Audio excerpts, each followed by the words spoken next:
break. Well, last week, President Joe Biden pardoned his son Hunter Biden, who was facing jail time for gun and tax convictions. But not only that, the pardon applied to any and all laws Hunter might have broken over the past 10 years. And he did this after repeatedly promising that he wouldn't. No wonder the Democrats, like Chuck Schumer, don't want to talk about it. Questions? Yes, Bolton. Do you agree with some of your Democrat colleagues who say that President Biden's pardon of Hunter Biden was wrong or unwise and puts personal interest ahead of duty? I got nothing for you on that. Well, of course he doesn't want to say anything. It's impossible to defend the indefensible. Democrats were left to deal with the mess after Joe Biden issued the pardon and then fled the country.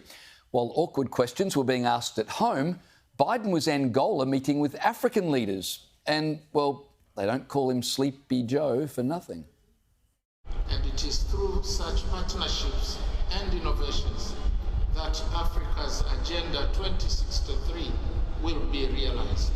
I thank you. Of people, goods and services, but will also promote shared prosperity and inclusive growth across the region.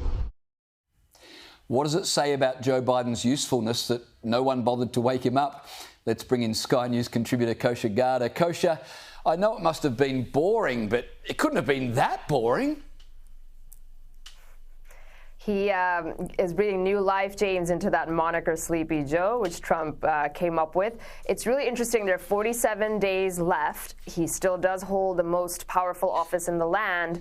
On the one hand, it looks like he's just phoning it in, hanging out at the beach, falling asleep at some tour in Africa at the last minute. On the other hand, he's actually wasting no time and seems to be using every last minute of his remaining 47 days with the pardon. As you mentioned, there's talks of other preemptive pardons he might be doing. He's still pushing all sorts of aid packages to Ukraine and other hotspots that go against certainly the vision Trump has proposed. He's still nominating judges and getting them confirmed, working with the Senate. So there's a lot, whether it's he or his handlers, that are actually pushing through in the days remaining. But on the surface, at the same time, you see this juxtaposition, which is quite interesting.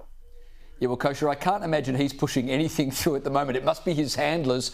But you mentioned he's considering more pardons. Now, Politico has reported that they are considering issuing preemptive pardons to key figures like Anthony Fauci, Liz Cheney, Adam Schiff, so that Trump can't come after them. Since when were preemptive pardons a thing? I've never heard of that until just now. Have you?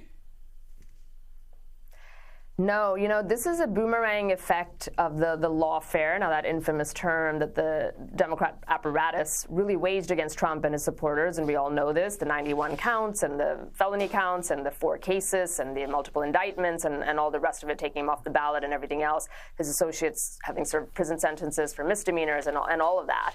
They are concerned that when you push the across the Rubicon or push the Overton window that much the way they did, there will be turnabout. That is fair play, and they are very worried that this new Trump in the second term is going to be a different man because of what he has been through, and he might go after prosecutions for people who did commit crimes where in the past they didn't, whether it was Hillary Clinton or other people in the past. And I think this is now the land that we live in, where the criminal justice system has just really been exploited so much, and these are just all the downstream effects of it. They fear turnabout, and therefore these preemptive pardons might be a new thing.